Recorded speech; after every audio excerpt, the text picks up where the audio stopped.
Just press the damn button, nerd. Wait. Hey, let's do a podcast. Hey.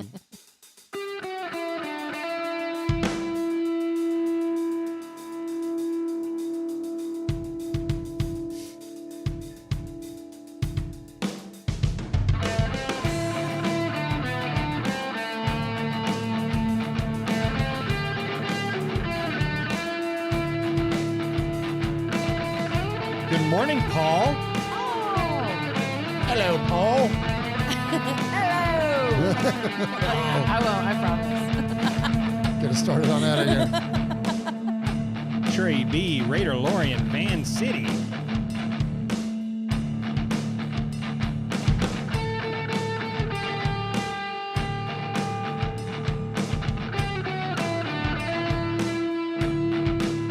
Hey, Matthew Mangus. Mangus brothers, or one of them. The other one's coming. Yeah. I don't know if I've ever seen a show where just one main That's guy was true. in there.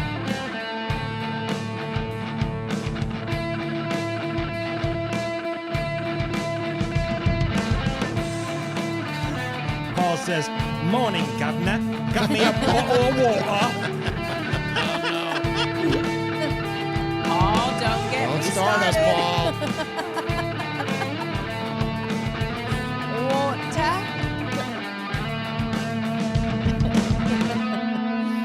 Right.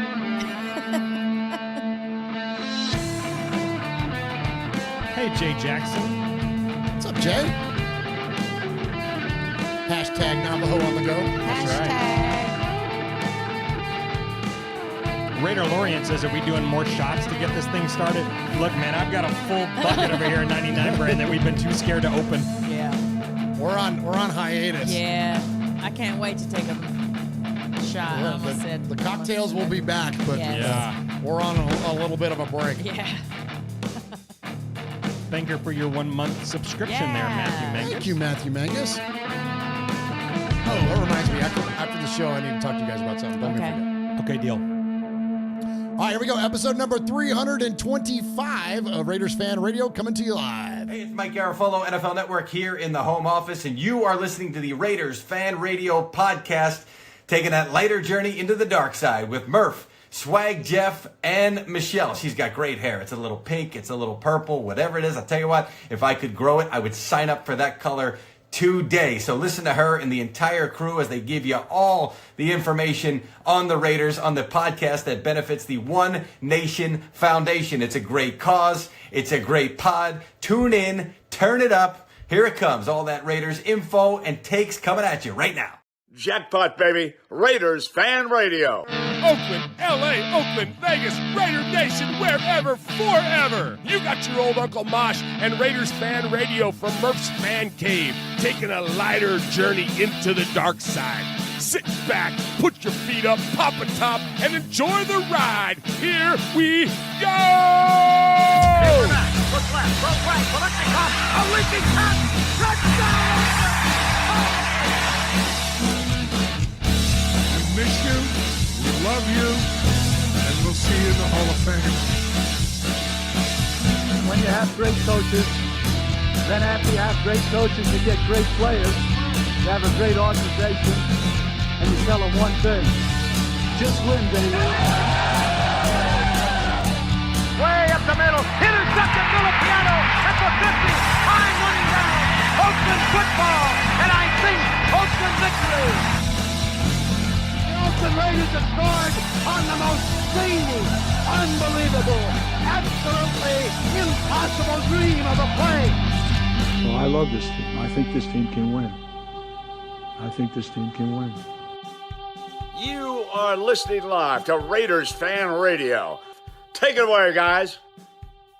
Why, thank you, Brent Musburger. What is up, Raider Nation? Your buddy Murf back once again for what we trust will be a fantastic episode of Raiders Fan Radio, episode number 325 of Raiders Fan Radio, coming to you live from Murf's Fan Cave 1.2, and we are looking to put 2.0 back on the radar here very, very soon. Hey. Yeah, hopefully that will happen again this summer. We're gonna basically do a reboot of what we did last summer, and hopefully this one will take. But anyways, I appreciate you joining us live tonight. For those of you that are new to the program, my name is Murf, and one of the hosts, one of many hosts around here for this show we do called Raiders Fan Radio, where we take a lighter journey into the dark side because, listen, we take our Raider fandom seriously, but we definitely don't take ourselves too seriously. So we just like to have a good time, have a lot of fun, talk about our favorite football team, and appreciate all of you joining us tonight. Appreciate everybody that's joining us live in the chat room at youtube.com/Raiders Fan Radio, the best chat room there is in all of sports. And so we appreciate you guys. And if you haven't joined us yet in the chat room, you got to check it out, man. The chat room is absolutely hilarious. On fire. The last two shows, I mean, pissing ourselves laughing. The chat room has been so damn funny. So appreciate you, chat room, very much. And for those of you that are on the audio podcast, we appreciate you as well. And you can find us on any audio podcast service just by searching for Raiders Fan Radio. So appreciate everybody tonight. But hey, listen, I don't do this show alone. Hell no. No, that'd be boring. It's no fun to do selfies. I know, right? It's always fun to interact with the chat, but this show by design is conversational when it's at its best. And we have some amazing conversations in here with my two best friends, including the guy that is adorning the Eastern Annex of the Murph's Fan Cave desk to my left. He is my best friend and yours, Swag Jeff. Hey. What up, Swaggo? It's started and profiling. Oh, man, I'm fired up to be here, man. It's like it's the calm before the storm, right? Yeah. Next week is going to be bananas, and I'm here for it. I think we're all here for it. We want to see what's going to happen, how it's going to shake out. But, man, we got a lot to talk about on both sides of the ball. You know, I mean, the offseason is so much fun, and I can't wait to get into it. You know, of course, the big conversation is the quarterbacks and all that stuff. But there's other positions that we can talk about as well. But, this is going to be a fun one. Buckle up. Absolutely. It's going to be good. Absolutely. All right. So we appreciate Jeff joining us tonight. Yeah. And again, we don't do this show alone. No, so thank goodness for who that. You got over there sitting next to you? So to my left over here, adorning the southern annex of the eastern annex of the Murph's Fan Cave desk, please welcome in Michelle Swag. Hi, Michelle. Hey. Yeah, I was saying before we started how much I miss football.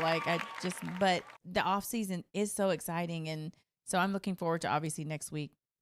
Some really cool things are probably going to happen, and then we've got the draft coming. So we're not done. It's not done. There's always something going on. Always something. Absolutely. Unless like June or July, Michelle. Yeah. That's like those are the ones that are like a little rough as a football fan because then you're like really jonesing for it by the time we get there. Yeah, because your team's pretty much put together at that point. You know who the starters are going to be and all that stuff. So now you're just sitting there just looking at your freaking watch. Yeah, and for those of you that are Madden players, like I haven't played Madden in a long time, but that was always such an exciting time, that end of July, early August, because the new Madden would drop. So you'd have all your new players, the draft class, have all those guys in there, and being able to play the Raiders before the Raiders were even the Raiders. So yeah. So that's a fun time. A little confessional here. Okay. NFL Network stays on in my house 24/7. Like, sure, you guys know that. Every time you come over here, it's NFL Network.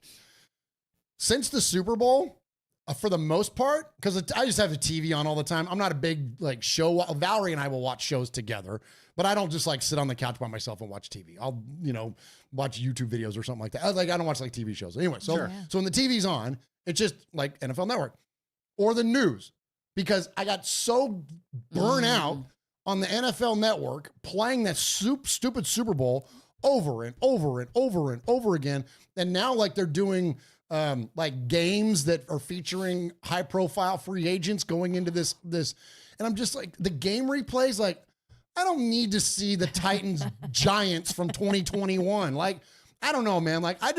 You would think that NFL Network, as much money is behind that network, and as many incredibly talented people, including a guy that starts our show every week, Mike Garofalo, you would think that they would be able to come up with some sort of talking heads program or something like the news or whatever that could be going on during the day. So anyways, I almost don't like this time of year more than thank goodness we got free agency starting on Monday. So we'll actually have something to talk about and can enjoy it. But that first 2 weeks after the Super Bowl, Jeff, It's ass. I can't there's stand a whole it. lot of nothing. I mean, you can only speculate for so long, and and I'll watch Good Morning Football. I love Good Morning Football, but yeah, I mean, I don't like. I mean, I think we've got it on right here. Yeah, it's a stupid Titans game or something like that. Like, who cares? Yeah. Who cares? Play good afternoon football or good evening football. We want more Kyle Brandt and Peter Schrager. There you go. We don't need all this other shit. Amen. All Yeah. right, there we go. Dismount soapbox. Oh, nice. Nice dismount. That was good. Oh, thank you. Tell us about your life. So Murph. So Jeff. So each and every. So Whoops. what was We that? have our very own digital soapbox here. Oh, nice. So each and every week. So it's episode 325, right? Yeah. Yeah. So every No. each and, Just 5 or 6. it's 325 is Is what it you got everywhere. 325? Yeah, 325. Yeah, I think. Yeah. Is it 325? Okay, I lost track. All right. 324 was the last. Okay, because I got 326 written down here too. Yeah, but then you got 325 or whatever somewhere else. I'm so. a man of many Yeah. shows. Yeah, you don't look forward to the future. Next week we'll know what our team looks like a little bit more. But this week is 325. All right, So 325. Yeah, so each and every week we take a significant moment within Raider Nation related back to the episode number, and this one is 325, and we're going to be highlighting the late great Thomas Howard. Oh, Thomas Howard, a linebacker for the Raiders, 2006 to 2010, played in a total of 76 games for the Silver and Black. He had 7 interceptions for 169 yards, and 2 of them he took to the house. But in his Raider career, solo tackles, he had 325. Wow. nicely done, Nice. Jeff. Raider in peace, Thomas Howard, and thank you for everything you did. Amen. Amen to that. Let's see, who was it in there? It was Raider Nick in there. Says F those Kelsey boys all over TV. I agree. And if there's any one thing that NFL Network has given a lot of run to lately, it's Jason Kelsey. Now, I don't dislike Jason Kelsey. I think his Super Bowl speech that he gave when they won the Super Bowl, when Philly won the Super Bowl, and he's dressed up like a mummer and he's going I thought that with all the wrestling references and stuff, I've always not disliked the guy, but because now he's Travis Kelce's brother, Yeah. and we are way on overload of Travis effing Kelce. Now I'm kind of like Jason, you could pack it up too. I'm sick of seeing Donna Kelce, Jason, you name it. I'm over the goddamn Kelce's at this point, man. It's Yeah. and it sounds like Nick is as well. And I'd be curious what the rest of the chat is. Or maybe I'm just a crotchety asshole that's mad because our team isn't as good. Maybe I'm with you. And it's not just the sports world that has jumped onto the Kelsey bandwagon. I just saw today on Hulu that they've brought back the 2016 special Catching Kelsey, the stupid ass dating show that Travis Kelce was on and all that. It's up there and all that. I'm like, come on, man, really that? I'd be so embarrassed if I would be like, y'all don't put that back up. I would be so don't embarrassed right? if I was Yeah. because it was really embarrassing. I mean, I didn't watch did you watch it? No, I can't. I can't do shows like that. No. But and especially because I just hated him forever. But that is only the clips I've seen. I'm assuming it's as embarrassing as it looks. But yeah. Geez. Yeah. Listen, if the NFL does one thing, NFL media, they will run a story or a swear. concept into the goddamn ground. I'll never forget when the Steelers played the Seahawks in the Super Bowl, going back to 2006, I think that was.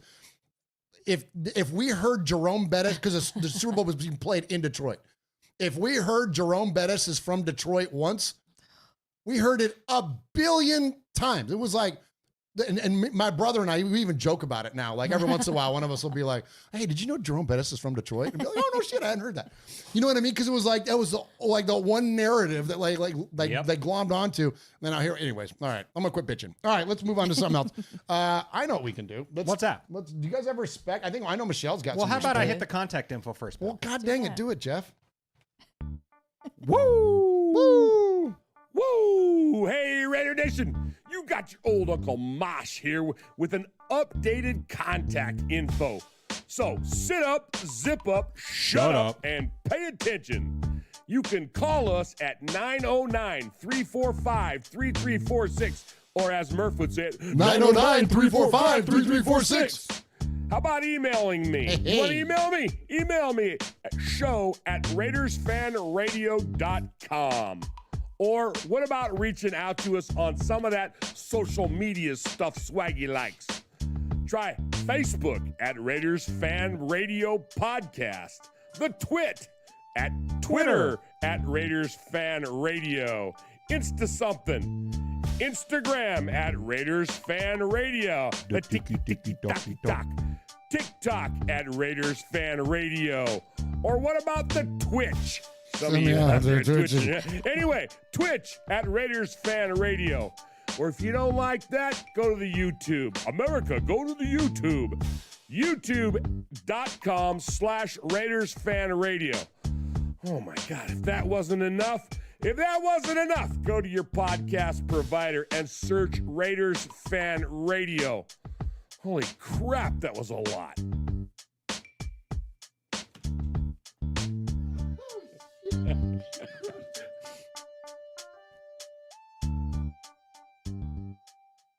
Good. Nicely done. That was Nicely clean. done. Solid. That was clean. That was Solid.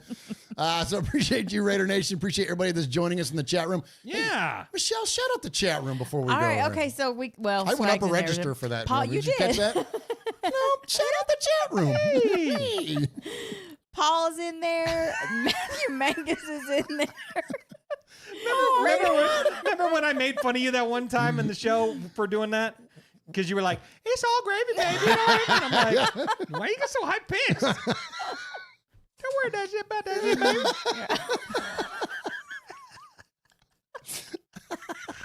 baby. Michelle, who's in the chat? Okay. Paul's in there. Matthew Mangus is in there. Raider Craig's in there. Oh, Daniel's in there too. Both the Mangai brothers. There Both they in are. there. There they are. Jay Jackson's Package in deal. there. Tony Shepard, Corey Fleck, Double R. Raider St. Ramon. Paul, That's Hey, right. what's up, Ramon? SoCal Sal's in there. Let's see who else we got. Bial, Hooligans in there. Damage Inc. Listen, all the big players are in there. Tony Collins is in there. Oh, Pineapple's in there. Hey, Pineapple. Yeah. All of them in. We got them all. That's awesome. That's awesome. Glad y'all are Appreciate Absolutely. Appreciate you all very, very much. Raider Craig's in there. Hey, he said Raider shout Craig. me out. Hey, Raider Dang Vader. Schmucky the Raider Baron making an appearance. Hey. Absolutely. I got to find the Schmucky song. It's about that off-season-y time to start playing our silly Absolutely. stuff. Hooligan Yeah. Nation's in the chat. It says, stuck at work, break me out, but a $10 donation to the Oh, One Nation nice. Foundation. Thank you so much, brother. Absolutely. We appreciate that. Thank you. Absolutely. So for those that are new to the show, did you talk about the One Nation You Foundation know at what? the I beginning of the didn't, show? and you're wearing the shirt, so take it over. Absolutely. So when we realized we could make money doing this podcast, we decided we wanted to give it all away to different Raider-related charities. So back in 2020, we started the One Nation Foundation, which I'm rocking right here on my chest. We give to different Raider-related charities. Primarily, we give to the Bolitnikoff Foundation. We give to the good folks at Raider Dad.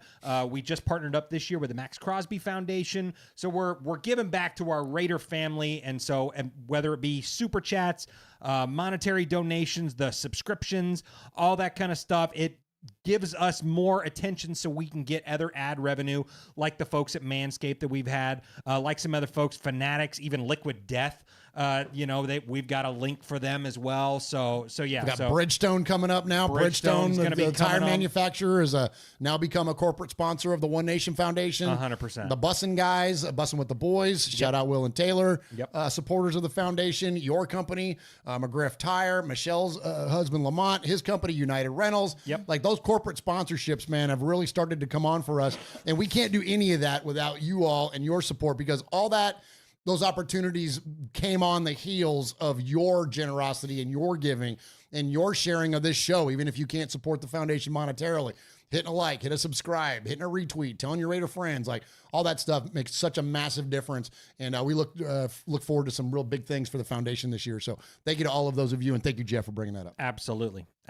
So and Raider Ramon in the chat, hit respect. All right, let's hit some respect. Yeah, So do that. we don't do props. We don't do shout outs. There's nothing wrong with those things. But, we're Italian. We like to give a little bit of respect. Hey.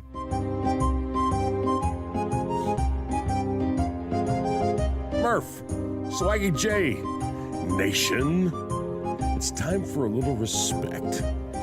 You know, respect ain't bought, it ain't sold, it ain't demanded, it ain't negotiated, it's earned. And without blowing smoke or giving shameless plugs, we want to say salute and much respect to the following folks.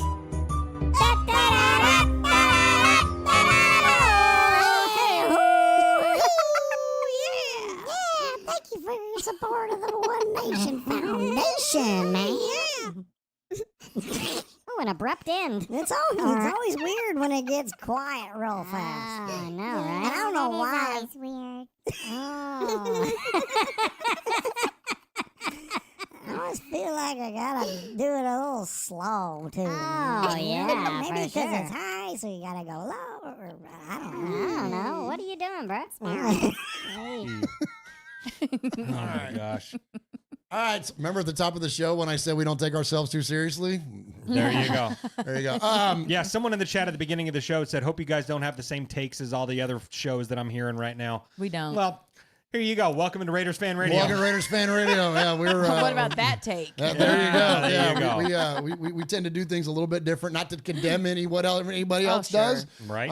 But yeah, we kind of like to feel that we give a different version of a Raiders fan podcast. But that said, this show is definitely a dog whistle. So for those of you that are in there and those of you that are listening to us, you get it, and not everybody does, frankly, and that's okay. That's okay.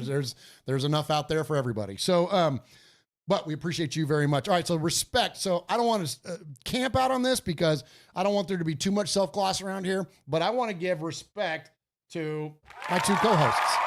Hey. To Swag Jeff and Michelle. You can camp out there for a minute. All right. Well, Go ahead. I want to give you guys respect and give you your propers here because both of you in the past year have made some significant life changes, things that came up in your life, and you were not forced, but you were pushed to consider doing something, and it hasn't always been easy. It's been challenging, but you've both seen and persevered to great success. And so I just want to give you guys a lot of respect because I know it's not easy. And I don't want, if you guys ever want to talk about it, please do, but that's your info to pass on to folks. But I just knowing what's going on in your lives, and I'll just say that anybody out there, if you've got a challenge in your life, man, you dig in on it. You can take these things head on, and it doesn't mean it's going to be easy, but you can find success at the end of it. So proud of you guys. Hey, Thank you. you. Thank you. I appreciate that a lot. Well, respect to you for that. Yeah. Thank you for respect to you for respecting us. Respecting me. Yeah, 100%. So I got two respects that I want to get to. The first one, real quick, I want to shout out my girl Alex Inks from Pure Heart Tattoo here in Murfreesboro, Tennessee. Oh, look at Yeah. this, man. So Ramon brought it up. So right here on my right bicep to match the left side Raiders shield that I've got an RFR tattoo. Let's Hey, go, dude. dude. That thing's legit. RFR forever, man. So Heck yeah. so I'm it looks fired a up. little muddy now on It's the a little camera muddy now it's- because I just got it done on Monday night. And it's so got second skin It's on got there. the second Yeah. skin, so it's all inked up and blotched up and stuff right now. But this time next week or whatever, it'll look clean and nice and all that stuff. But yeah, I'm fired That's up, man. badass, dude. Yeah, it's cool. That's it's badass. cool. But I also want to respect. I just want to respect the off season. I love the off season. On Monday, things are going to get wild. It's going to get wild. It's going to determine our future in such a big way. Not only the team or the players that we pick up, but who's going where and stuff like that. It's going to have a whole lot of draft implications, and that's not even just on the offensive side of the ball. You know, the quarterback is the hot button right now, but there's a lot of defense coming available. Like even this week, there's a lot more. You know, Chris Jones talk for crying out loud. Chris Jones. I mean, you saw a pair of safeties get released from the Seahawks. Oh my freaking gosh, that was all-stars. crazy. Like it's unbelievable, man. I mean, Yeah, there's Jamal Adams and Quandre Diggs, man. Yeah, 100%. Crazy. 100%. Yeah, So yeah. it's gonna be fun, man. So respect to the Yeah, offseason. good Michelle, deal. Good deal. Michelle, who you got? I am going to respect QB Jeff and the group of five guys because Oh, nice. I love that. So I don't typically watch the combine. Like that's not something that I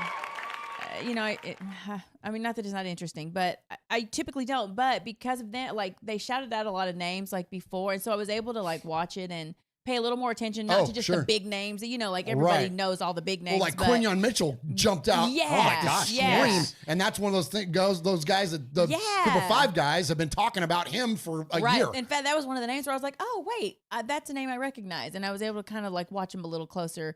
And so I thought that was cool because they naming a lot of people that a lot of people are sleeping on. And so shout out, respect to them. Oh, good stuff I there. love Good that. stuff. We appreciate the Group of Five guys. And yeah, if you don't follow Group of Five guys on Twitter, definitely check them out and check out their podcast. Just look up Group of Five guys. You can't miss them.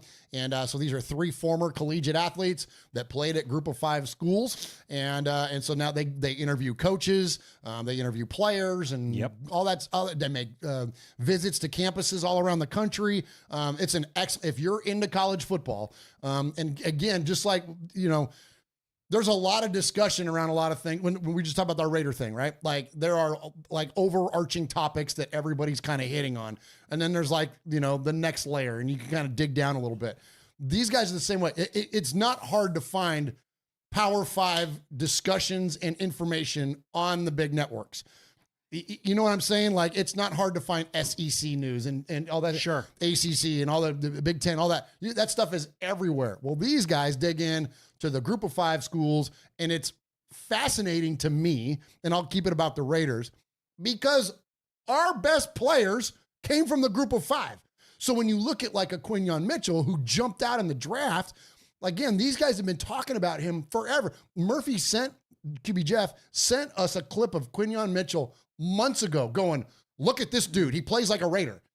Like, you know what I'm saying? Like, and the idea that Jeff is a Raider fan, we can really see it through that lens. But anyways, you look at Amik Robertson, Max Crosby, Devontae Adams. Yeah. Like, I mean, you're looking around, Dylan Parham, like all these guys came from Group of Five schools, man. So anyways, it's absolutely awesome. And we appreciate those guys and appreciate their friendship. And great one, Michelle. That's a great one. All right, Jeff, hit a break here and let's talk about some Raider shit. Okay. Hey, Raider Nation, this is Max Crosby from the Oakland Raiders. And goes down, and Max Crosby, who forced a fumble last week. You're listening to Murf, Mosh, and Swag Jeff on Raiders Fan Radio. Thank you so much. Just win, baby.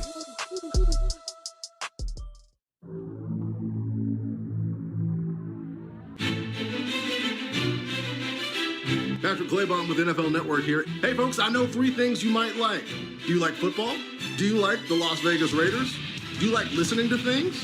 I'll add a 4th. Do you like swag? Well, here we got Swag Jeff, Murf, Uncle Mosh. This is Raiders Fan Radio. I know, we gotta get one. Man, I've got certain information, all right? Certain things have come to light, and, given the nature of all this new shit, this could be a lot more complex. I mean, it might not be just such a simple, What in God's holy name are you blathering about? Well, I'll tell you what I'm blathering about. I've got information, man. New shit has come to light. All right, new shit has come to light. There's definitely no shortage on news now that we are on the eve of free agency or the dawn of free agency. I'm gonna say the cusp. The cusp. Oh, the cusp. Oh, nice. Okay, all right, I like it. All right, so as we word of the day. The cusp. What actually is I know what it is. I mean, I know something is like right in your immediate future. Yeah. But I wonder what the origin of cusp is. I don't know. Yeah. Chat. Paul. That's one of those words that if you ever, partook and then you would like say that word over and over again out loud and you would just start laughing uncontrollably because it'd be like cusp. Oh yeah. Like I remember one time I was in college and like thumb was like the funniest thing to me. Like I couldn't stop laughing at thumb. Really? Thumb is a dumb word. Thumb. So a cusp comes from Latin cuspis point, which is where 2 arches meet. Oh, okay. So like the decorative arch. Yeah. So yeah. Okay. So Awesome. Thank you, Michelle. you're welcome. There you go. That's it. Whoops. No, wrong Hey, one. hey, hey. Well, Man, it fits. bunch of cusps. All right. All right, here we go. All right. So interesting topic that came up in the chat room. Yeah. We didn't have free agency. We're going to do a show next week. We're coming back next week. And we will be like right in the middle of free agency. Free agency starts on Monday, shows on Wednesday. So we're going to dive big into free agency. And again, the comment that was earlier, we're going to talk about everything else everybody else is talking about. We're going to talk about franchise tags and all that. You guys know all that stuff. And that's the other thing about big time topics that are current is that you can find all this stuff. Like, there's no need for us to sit around here and talk about the people that got franchise tagged and all that kind of stuff.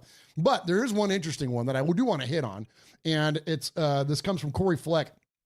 He says, anyone but Russell Wilson in free agency. And I'm with him. Like, this idea about Russ coming to the Raiders, and I understand that it's a low-cost investment. I understand what a great player he was once upon a time, and he didn't even have that bad of a season last year. And considering the conditions that were around him, especially his first year with Nathaniel Hackett and all that. All that said, what is the one thing that not one thing, what is one of many things, but a prominent thing that we celebrate around Antonio Pierce was that he took an existing, and we're going to get into a lot of Antonio Pierce stuff and some really insightful comments coming up later. But he took this group of men that were struggling. They weren't mentally, they were struggling. On the field, they were struggling. And his culture shift is what changed the momentum for the Raiders and turned it into a positive. His whole thing is about crafting a culture in the locker room and within an organization that leads to success. Dorky ass Russell Wilson does not fit that at all. Nope. So while I understand that there is physical success and athletic ability, and I think he's still got some in the tank and all that, in terms of personality fit, nope. Antonio Pierce's whole thing was about bringing in all the, bringing the dogs out of like all 100%. That stuff. That's not Russ. Yeah. Like, I think it's an awful, think about the personality fit. It just doesn't work. No, it doesn't work. And yeah, he might come cheap because I think whatever team signs him, it's going to come at the league minimum. He's not going to make his money. He's going to want to prove it somewhere. But, Antonio Pierce said last week or whenever it was, the quarterback position isn't something he wants to put a Band-Aid on. And Russell Wilson is 100% a Band-Aid for your quarterback room, just a quick little bridge to move on to something bigger and better. But also at the end of the day, kind of like what you said about the culture thing, do you see Russell Wilson hanging out after a win in the locker room, smoking a stogie? Hell no. That's not, he does not fit our culture in any way. So you could say what you want. And I see so many people talking about, the Raiders it's a great landing spot. What a heel turn it would be for him to go from the Broncos to the Raiders. Nah, hard pass. I think most of the people that are saying that, though, aren't people that really understand the culture. Sure. Like, they're just looking at it from, okay, he'd be cheap. Yeah, he's probably going to come in with a chip on his shoulder to, prove that he still has something in the tank. But I'm not a fan of anyone that has bought so heavily into their own hype, and he seems like that guy. That's a great point. The thought of him as a Raider is just like, yeah. Well, and not to mention, and a lot of the commentary too, for that I've heard from some people has been like, well, wins builds culture. Yeah. Heck, we love our guys at Silver and Black today, Scott and Mo, but they talk about that. Well, winning is what builds culture. Yeah. I get that, but you know what? At what expense? And I'm sorry, and that's what we tried with Josh McDaniels. We completely deviated from everything it meant to be a Raider because with the idea of, well, if he wins games, it'll like. No, it doesn't work. It just doesn't work. If anything, this past season has proven is that there is and you hear it and it's all over the place, there's a very specific way to be a Raider. Whether it's a fan or a coach or a player, or there's a very specific way to do that. And when you do that collectively, it leads to success. If you deviate from that, things go to shit. And we've seen it time and time and time again. And so the whole idea of Russell Wilson becoming a Raider, it just doesn't work. It's oil and water. It doesn't compute in my brain. Yeah, 100%. Give me Aiden O'Connell over Russell Wilson. 100%. 10 out of 10 times. Yes. Yeah, 100%. Yeah, absolutely. All right, so that's enough about Russ there. But we're going to get into free agency quite a bit next week once this thing finally gets going, because then it won't be speculation. We'll know where certain players are starting to line out and all that good stuff. But I do want to talk about the Combine because yeah, sure. The Combine is interesting. It's becoming more of a primetime event, which it wasn't in the past. I remember before, it would be on a Friday, I'd be working from home. And again, because NFL Network's always on. And it would be Mike Mayock and Rich Eisen and all that stuff. And it was a really chill kind of thing. it still has that element, but now it's becoming, it's a fan thing. So you got people cheering and it's a lot more, prime time and all that kind of stuff. So very interesting the way that the combine went down. I was surprised that there was a lower amount of quarterback participation. Mm-hmm. Only the hair god Sam Hartman was out there running. You know what I mean? I'm not going to show Valerie a picture of that guy. I mean, like, what a mercy. You have me thinking even. But like, we understand though. Right now, it probably makes sense. Well, yeah, right. He's trying to feel something. Just, yeah. Oh my gosh! No wonder. Thanks. Shout out abstinence. Oh my gosh! Geez, I'm not shouting that out. I cannot wait till wedding night. All right, let's. We need like a Mount St. Helens like countdown. Yeah, no kidding, right? Holy cow! Ew, gross. It'll be the best 48 seconds in the whole ever. You're so generous. That was just so generous. 4.8 seconds. Sorry. All right, back on. Sorry, here. guys. Sorry. All right. So, what were we talking about? Combine. Oh, yeah. Quarterback. The quarterback. No. Yeah. So the quarterbacks. So it's interesting. So Sam Hartman's the only one that runs, and only a handful of them throw. Sure. We got some stuff on Caleb Williams. We're going to get to in a minute.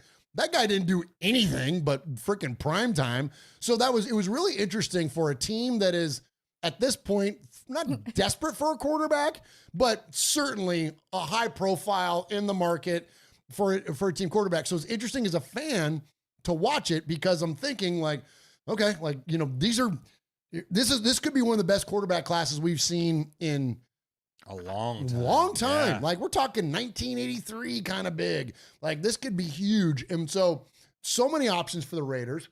So many of the guys, Jeff and I talked about this last week with Caleb not throwing and doing any of the drills. His position and his team's position was, well, like we can't do anything to help because I'm already the consensus overall number one pick. But what it did was allow other guys to creep up. Mm-hmm. And you got guys like Jaden Daniels. I think J.J. McCarthy probably took the biggest leap out of everybody. Him and Penix, man. I mean, so anyways, it's really interesting watching that going back.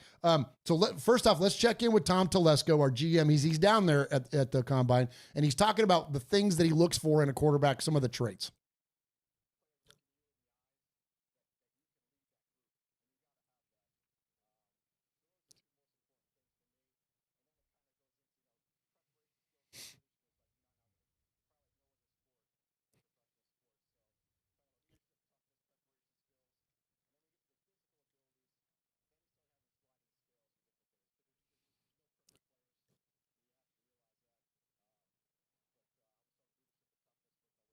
Oh, there's no sound. They were saying what? That it was just dead air.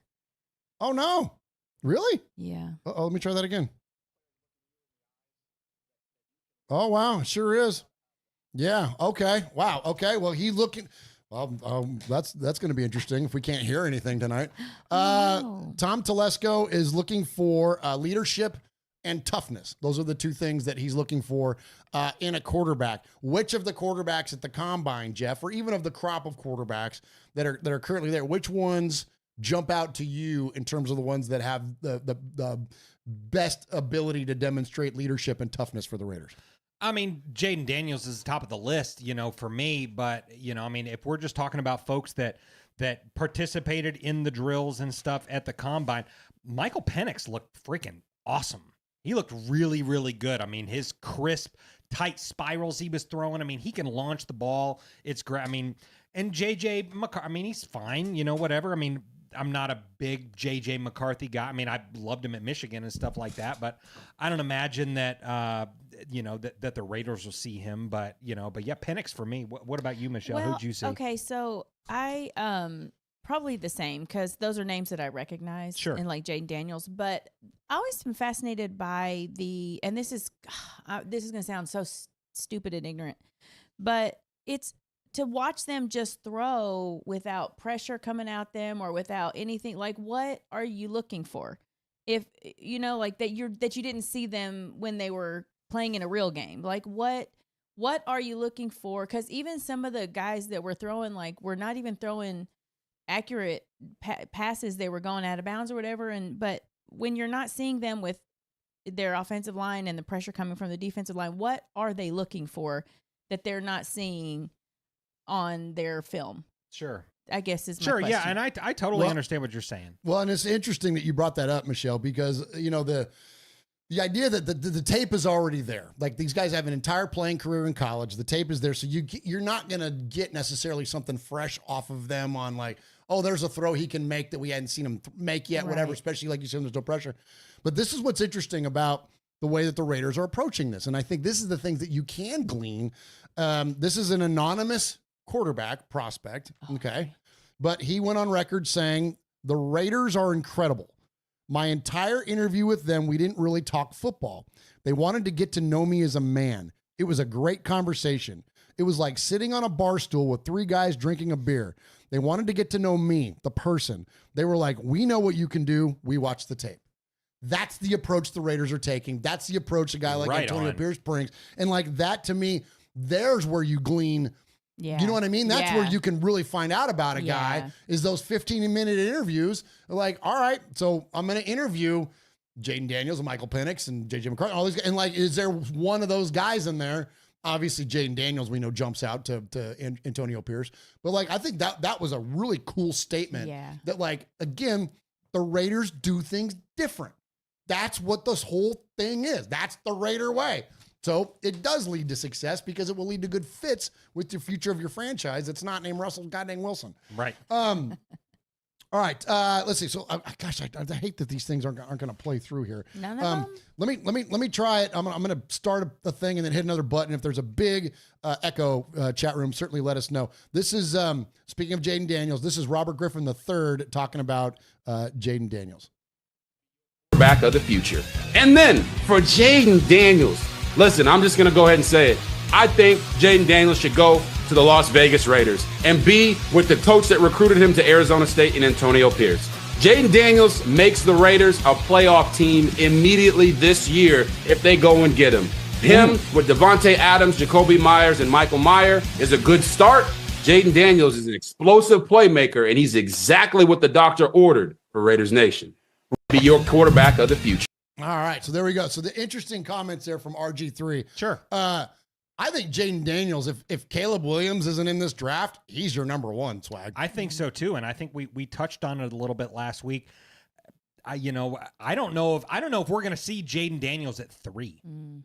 You know what I mean? Like, this kind of talk of talking to Washington would be willing to trade now, though, too. Oh, are they willing to trade? There's talk. I mean, it's lying season, so you never know. Yeah. I mean, and if the price is right, anyone can trade anything. That's the thing, yeah. But you make them an offer they can't refuse. But if Washington is all in on Jaden Daniels as well, then, there's a situation where we might have to trade up with Chicago. You know what I mean? Oh it could get crazy. I don't know if they would be willing to come off of that much draft capital, Michelle. That's bananas That's a lot. what that asking price is. You're giving up so much for, obviously you expect that quarterback is going to give you everything that you need, but you don't know. That is a whole lot to put on the table, and you don't know. Oh boy. That's why I'm not a good gambler. Yeah. Because they're like, that's an awful lot to give up. But they need to hit on the right guy, and then maybe it is worth it. And and listen, I'm a fan of scared money don't make money. Yeah. No risk it, no biscuit, like all those terms we hear. But this, like, to give up, I don't know, like, or how much are you mortgaging your future? And that's the thing that's interesting. Now, that said, I've got a fun little clip here. This is from Brandon Beane. This is the general manager of the Buffalo Bills. Okay. Talking about when they moved up quite a bit to go get Josh Allen, and it was costly, and fans were like, you watch videos of Josh Allen getting drafted, the fans are like, oh my God, this is terrible. What are we doing? But listen to what he has to say. This is interesting. And I think this is the approach you're going to get from Tom Telesco. Little bit for how much we gave up for Josh, and I'm like, well, if he doesn't work out, I'm not going to be here anyway, and if he does work out, nobody's going to give a shit. Well, there you go. You know what? Like, That's the damn truth. And we've talked about it with Telesco and even Antonio Pierce, to a certain extent, even Mark Davis. Legacies are now on the line for this season. You think that these guys want to tie their legacy to Russell Wilson? Exactly. Because Tom Telesco, if he fails as a GM, just like Brandon Beane said there, if this quarterback thing don't work out, I'm gone anyway. So I think there's two schools of thought there, that you don't want to completely mortgage your future by giving up an entire draft or two's worth of picks to go get your guy. But as you think anybody, like he said, is going to give a shit if you do and you get an all-world quarterback like Josh Allen. So I think that's more of the cards we're playing with here. I think they're going to be aggressive as hell, but still probably mitigate it in a way to where it's not like 3 number 1s or something. You know what I'm saying? But it might be, Jeff. I don't know. And I'm cool with it. Right? I'm cool with it. Do whatever you got to do. You know, if you like your guy, you know, whoever it is, you know, I mean, I'm not big on Caleb Williams, and I don't think AP is either. But if he is, do whatever you got to do. Trade 3 1s. Trade 3 1s and a third. I don't care. Yeah. Just go up and get your guy. You know, I mean, we've had so many drafts where we've missed. Can we just let's have a surefire hit? And whether it busts out or not, I feel, at least since I've been a Raider fan, the number 1 picks have always just kind of been, man. Oh, yeah. Okay. All right. I mean, even last year, Tyree Wilson, I mean, that was great. You know, it was cool. But then you hear the stories of, well, we could have traded up and got CJ Stroud. You're like, what are we doing? Yeah, you know what I mean? yeah. And Josh Jacobs was cool in 2019 and stuff like that. But like Cleve Farrell wasn't. So let's trade the farm. Nor them Jonathan picks. Abram. Oh, F them damn picks. And let's just trade up and go have one good pick, please. It really does feel like why the hell not? You know, just you've played it safe long enough, like you've band-aided things long enough. Mm-hmm.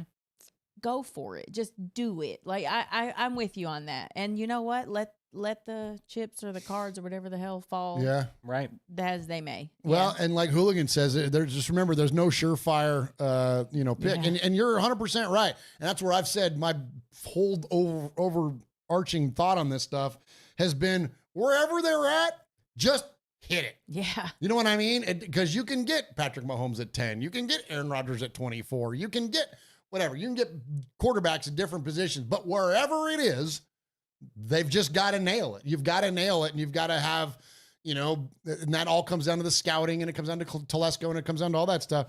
But, yeah, I think that there's way too many relationships involved in a good way with Jaden Daniels for the Raiders to not. Because, again, if you're Antonio Pierce, like, you're going to do it. I also, check this out. This is another thought I had today. I wouldn't be surprised if you saw Jaden Daniels and Brandon Ayuk. I know we've got Jacoby Myers, but we're losing Hunter Renfrow. And the reason I say that is that these guys were teammates at Arizona State when Antonio Pierce was there. He's getting his band together, man. I really think that that's where this thing is going. Why is Jack Jones a Raider? And we're going to hear about Jack Jones in a minute. But why is he a Raider? Because that's an AP guy, right? And so I think back to and I know we're in the infancy of AP's career as a head coach, but you remember back in the heyday of Bill Parcells, there was Parcells guys. When he went somewhere, someone else is coming with him, right? That was the thing. When he went to the Jets, those, you know what I mean? Like, those guys came with him. Like, there was Parcells guys. And so I think AP has got his guys, and it would not shock me to see guys that were connected to that Arizona State program that he was to come on with him. And it's all culture fit. It's all about the culture fit. Yes. You know what I mean? Yeah, you may understand his schemes, but I don't think AP's scheme is set up yet. I think he's going to build it around his team, kind of like what we talked about last week. He's going to build this thing around whoever the quarterback's going to be. Let's get their skill sets into good use. So I think, but it's all culture fit. So if AP brings in more guys like that, perfect. The locker room's going to get even more fun and even better. Absolutely. Well, it's interesting. So going back to Caleb Williams for a sec. So as we mentioned, who? Yeah, that guy. So, Jeff mentioned it, and he's right. The Raiders might have to be in a position to go to number 1 if they want to get Jaden Daniels, which this is where Caleb Williams not doing anything at the combine other than hanging out. This is where I think damages. he is dead set on being the number 1 pick. Yep.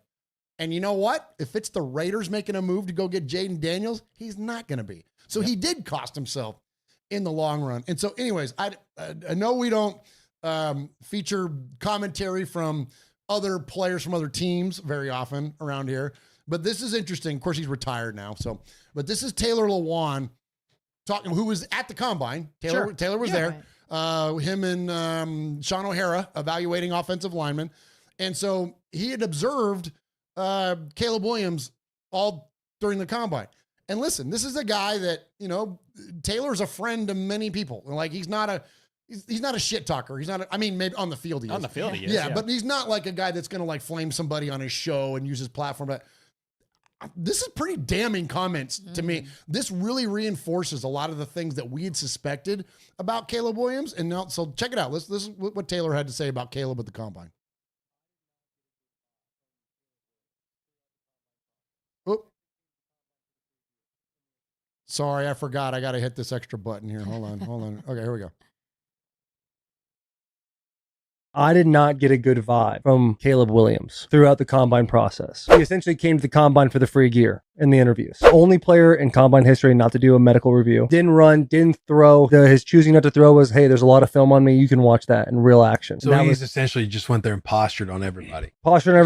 He's obviously an extreme talent, but he's got this type of like, I'm better than you attitude that he's coming off as. Now, if this is not the individual he is, he's more than welcome to come on the bus and explain himself. But what I saw from the short sample size I got of watching a few interviews on him on my way to the combine was, guy's very full of himself, got some big time yes people in his camp right now that are getting in his ear a little too much. There was a point where people were saying he wanted equity or a percentage of the team he goes to. Do we know if that's real? If that was real? I don't know if that's real, but based on watching the interviews I did, I'm not gonna sit there and be like, you wouldn't be surprised. I wouldn't be surprised at that at all. So to me, not a great look. Like, this is a game where no one's bigger than the team, right? The name on the front is more important than the name on the back type of attitude, and he is not displaying that right now.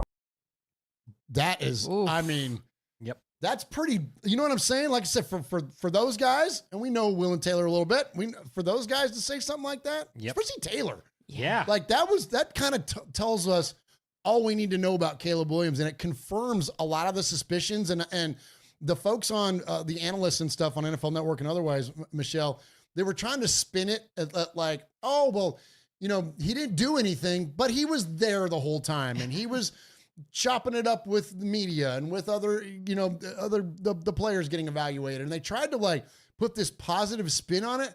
I don't see anything positive about that. And I know we got a lot of LA and a lot of Southern California Raider fans who listen to this show, and a lot of you are SC fans.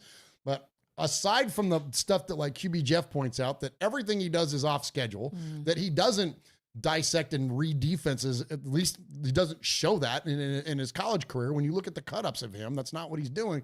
Aside those questions about how his game will actually even translate to the NFL, and then now he's this guy, he wants to be, you know, he didn't say icon. That was Cam Newton's thing, but he wanted to be. He wanted to rewrite his own history or whatever, like, but all very like individual thing, and it had nothing to do with Well, that's the like what team. Taylor was saying. It wasn't about like winning a Super Bowl and all this kind of. So I don't know, Michelle. There's something about this guy is funky, and I think a lot of people that are Raider fans are like, we got to get Caleb. We got to get. I don't think so, man. I don't think so. Yeah, well, I think it's exactly what I said about Russell Wilson. Like, it's a guy who's bought into his own hype, and he hasn't even started yet. Like, so you go in as this really cocky dude, and you don't have anywhere to go but down. Like, you can't really, like, if you come in humble, then you can show the hell out and really, and I'm not saying you can't be confident, but I think you've eclipsed confidence at that point. Like, you've gone past it. And I think he's bought into his own hype. He's seen what everybody said about him, and he's like, oh, yeah. I'm the shit, you know? So yikes. Thinking you're bigger than that process, Jeff, that's what rubbed me the wrong way. I'm like, you're not bigger than the combine. No. Sorry, you're not. You're just not. This is the NFL. Yeah. This is $1 billion global industry. Yep. You're not bigger than that. Not at all. And, I mean, and kind of like what you were saying too, like, so, yeah, Caleb didn't throw, and neither did some of the other folks. You didn't see Jaden Daniels out there. You didn't see Drake May out there, stuff like that. You didn't see some of those guys, but at least those guys, when they interviewed, they sounded good. Right. Yeah, for sure. Caleb was he was a terrible interviewee. He was boring. It was just kind of like, well, me and my team. Yeah. Well, if you want to know if I take care of my teammates, just ask him. It doesn't matter. But it was very self-gloss. Yeah. And even the interview that he had with Tom Pelissero, well, what are your thoughts on Chicago and this and that and this and that? And he goes, well, as long as I go number one, I'm good. Oof. I'm like, bruh. Yikes. That's what I think that'd be the ultimate frickin' and not that the Raiders are trying to stick it to Caleb Williams, but he would have it stuck to himself if the Raiders move up and go get Jaden Daniels says instead. That? Like, I didn't know he said dude. that. Who says that? That's Yikes. trash, dude. I don't like it. I don't like it either, man. Oh, I don't either. Just a wee bit too arrogant. All right, let's go ahead and let's talk about some Antonio Pierce news. Let's get into Coach, man. What's up, Raider Nation? It's your boy Will Compton. You're listening to Raiders Fan Radio with my boys Murf, Swaggy Jeff, and Uncle Mosh. Tune in because they fucking put out a banger podcast.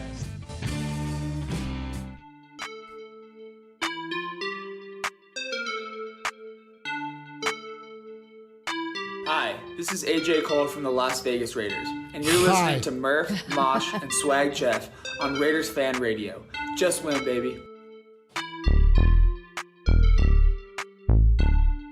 All right, appreciate all of those of you that are in the chat room tonight, joining us live for Raiders Fan Radio at youtube.com/Raiders Fan Radio. All right, Michelle, before we jump into this discussion around Antonio Pierce, go ahead and shout out the chat room. Who do we got now? All right, we got Tony Collins in there, Roy, Tony Shefford, Paul's in there. Wow. Let's see who else. Hooligans in there, Corey Fleck, Raider Paul, Jordan Ford.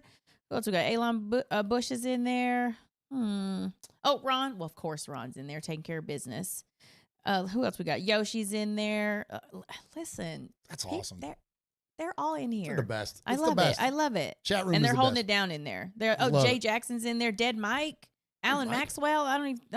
Those are names I don't even recognize. Love it. I love it. Love it. Appreciate you. Those of you that Jay, are I recognize Jay. Of course we know Jay. Those of you that are newish to the show or first time joiners of us, we appreciate you very, very much for joining us here at Raiders Fan Radio. All right, there was a comment in there. Speaking of that, darn it, I had a thought flash into my head and then it went away that fast. That's what happens when you get to be in the it does a particular season, as Yes. Wendy Williams would say in life.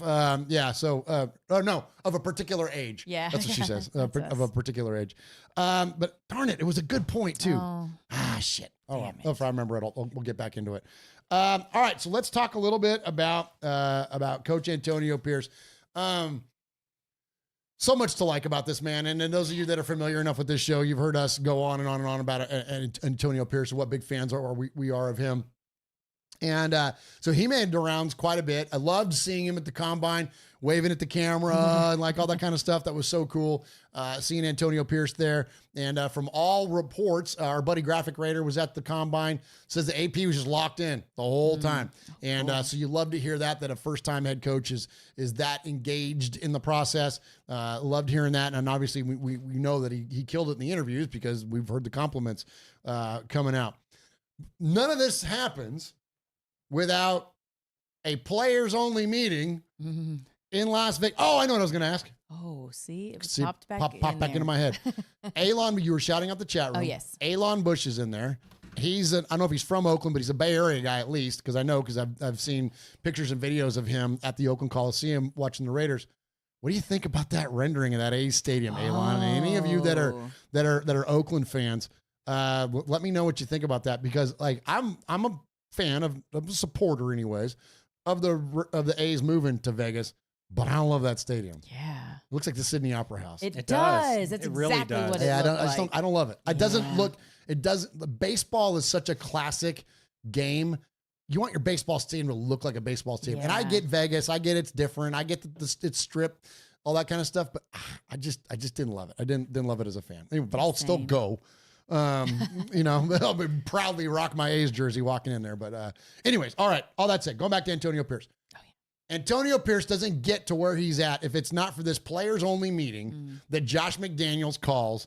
And we knew about it, right? Right. But it wasn't until Antonio Pierce, and Michelle's talked about this his appearance on the Pivot podcast a handful of times now. Yeah.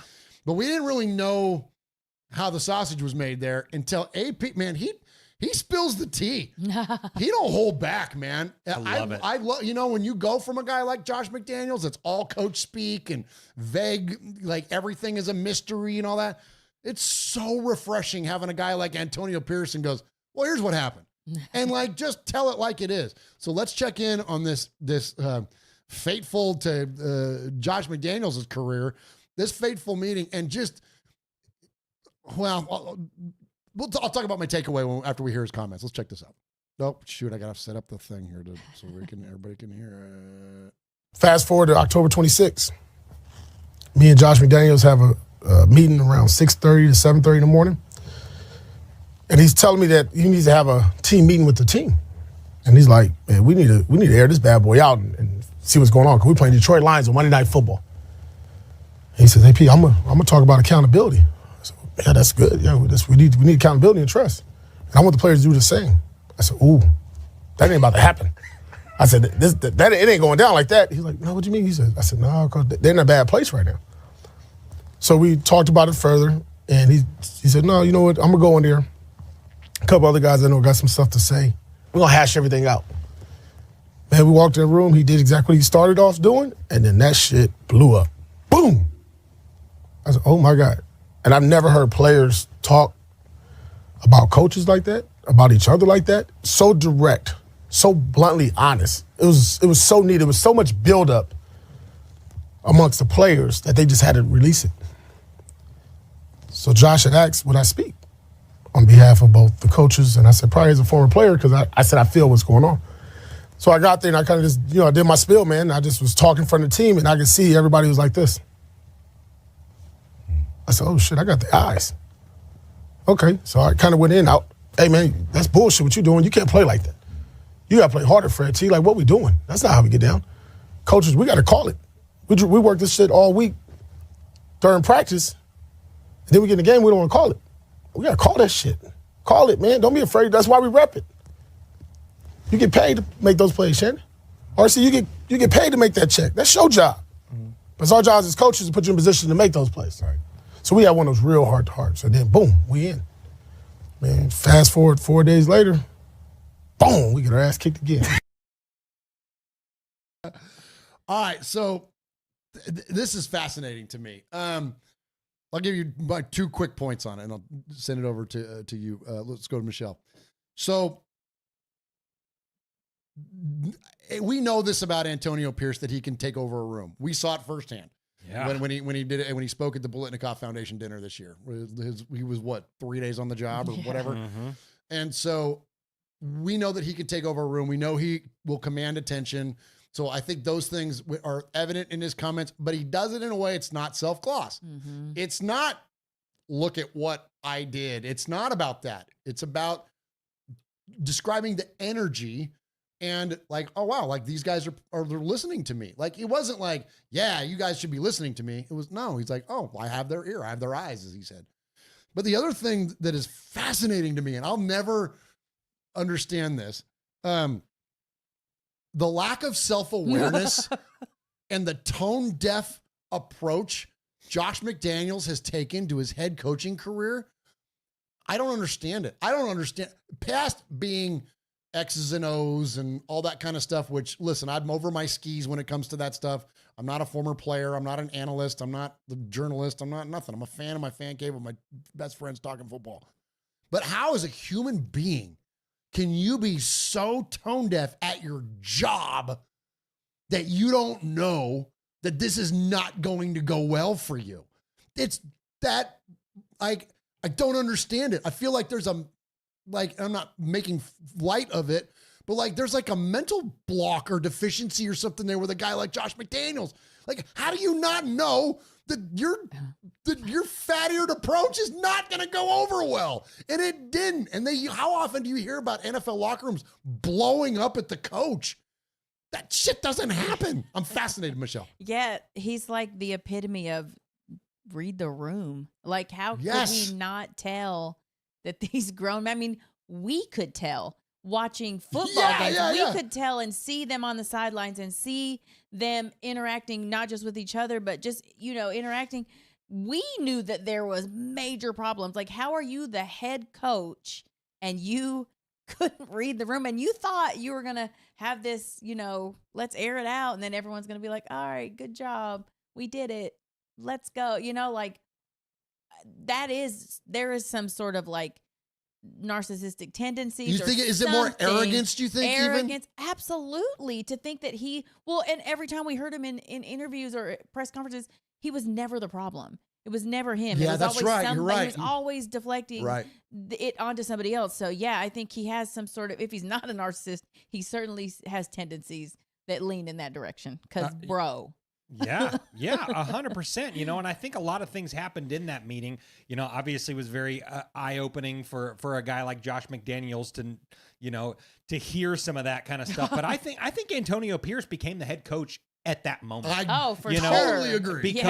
Because we saw a few weeks prior, we see Mark Davis getting berated at the WNBA parade. We saw it happening at SoFi Stadium. We saw that kind of stuff, and and he kind of had a different mindset to it at that point. It was like, smart, he's doing that smarten up thing and all that kind of stuff because logistically he's looking at the money side of it and all that kind of stuff. But like, I think in that moment when you see the players blowing up on each other, you see him blowing up at the coach, and then you see AP take the room, demand the room.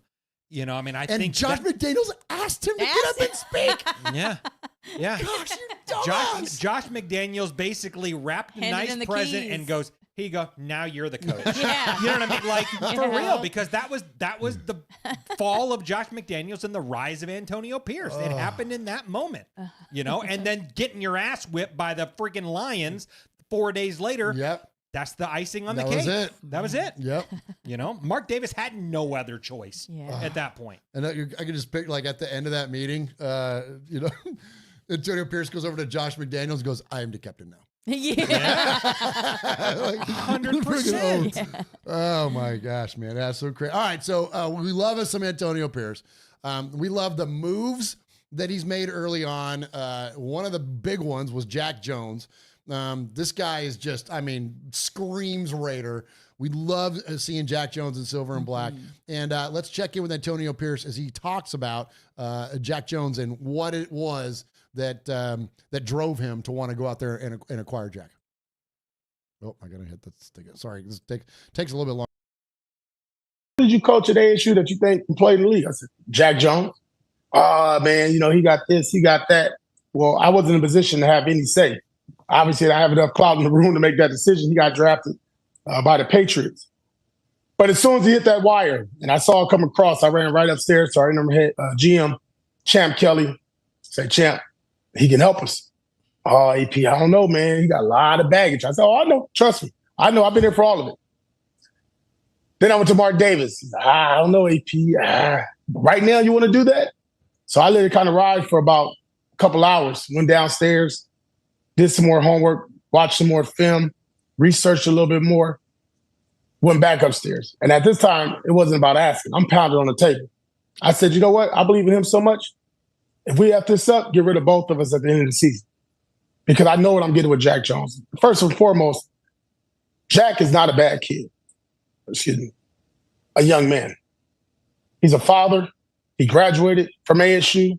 He's made decisions that we all made at certain times in our life that we wish we can go back. True. He has never hurt anybody. He's done nothing so criminal where he's put himself in a position to be jailed. Now, he had, a bad decision he made at the airport. That got cleared up. We moved on. Did our homework there. But when you put him in a culture and an environment where he can be taught, led, groomed, hugged, loved, disciplined, and you can keep recycling that cycle with him, you want to get the best out of him. And what you saw those last, whatever it was, 6 or 7 weeks that he's with us, was just that. Because on the field, he's a problem. And that's in a good way. at the teams that he was picking off when he was reading those plays. The anticipation skills and his ability to read and the love for the game is unmatched. Our swag level, as you want to say, went out the roofs when we put him in our secondary. Everybody in that back end was trying to make plays, studying film a little differently, watching Jack Jones, how he operated in practice, because he did what he did in games in practice. But like any of us, Key, you want somebody that believes in you. Yeah. And Jack knows I believe in him. He believes in me, and you want an opportunity. Now, Jack knows this might be your last opportunity, but we can't screw this one up. And he did a hell of a job.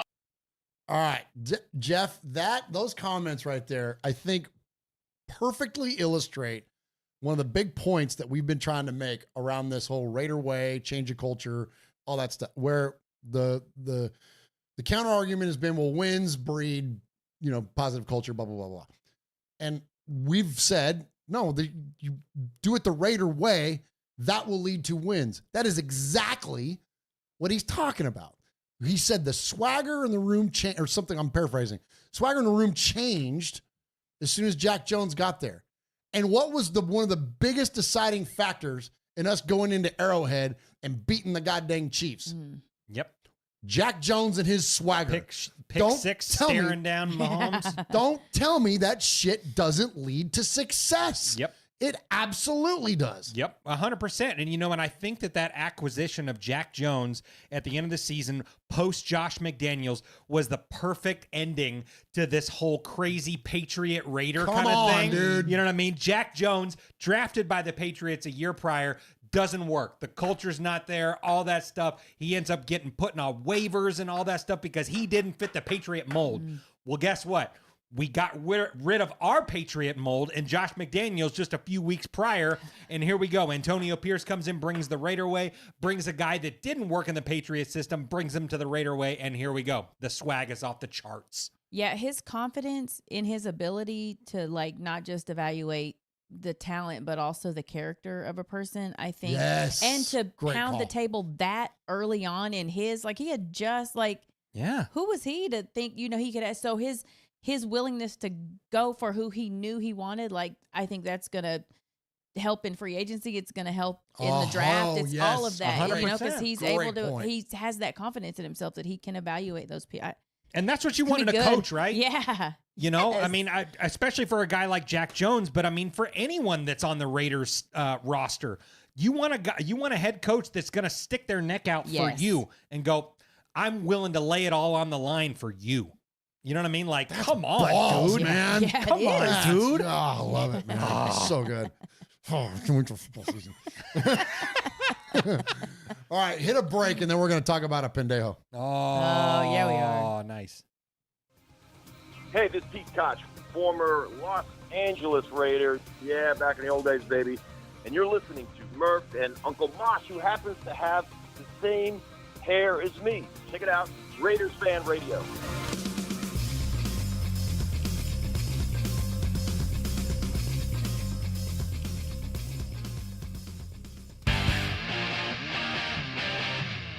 This is Kevin, the Raider Nerd, live at the Oakland Raiders tailgate. Raiders! We got Gorilla. Say hi to Uncle Mosh and Murf. I love you guys. Much love from the black hole, baby. Just win.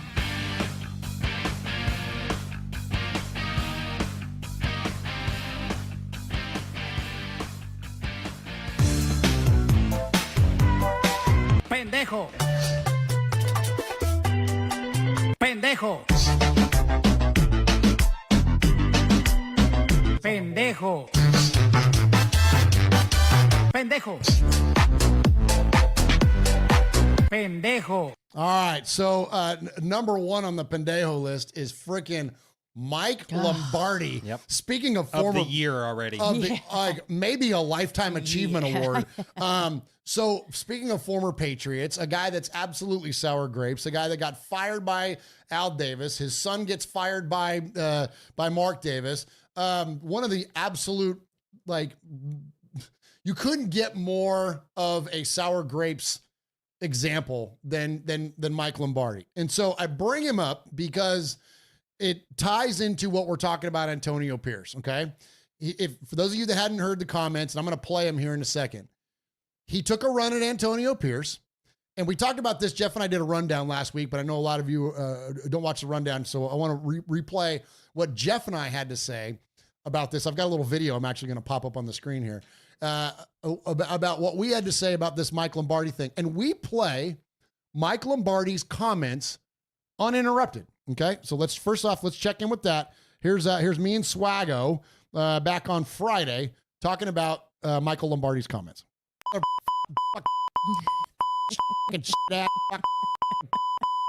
Mike Lombardi.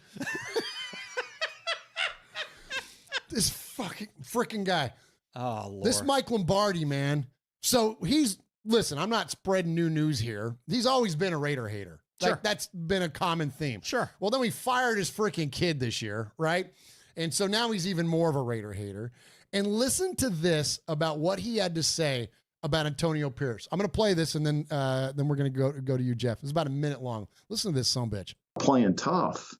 It's like when you light a torch and you draft a guy who doesn't even run a 40. You know, I mean, you clearly have no idea about the Raider way. I mean, we have a presentation for the Daily Coach about grading players. Obviously the Daily Coach is a leadership website, but we're going to talk about how to hire people essentially, because grading systems are no different than hiring people.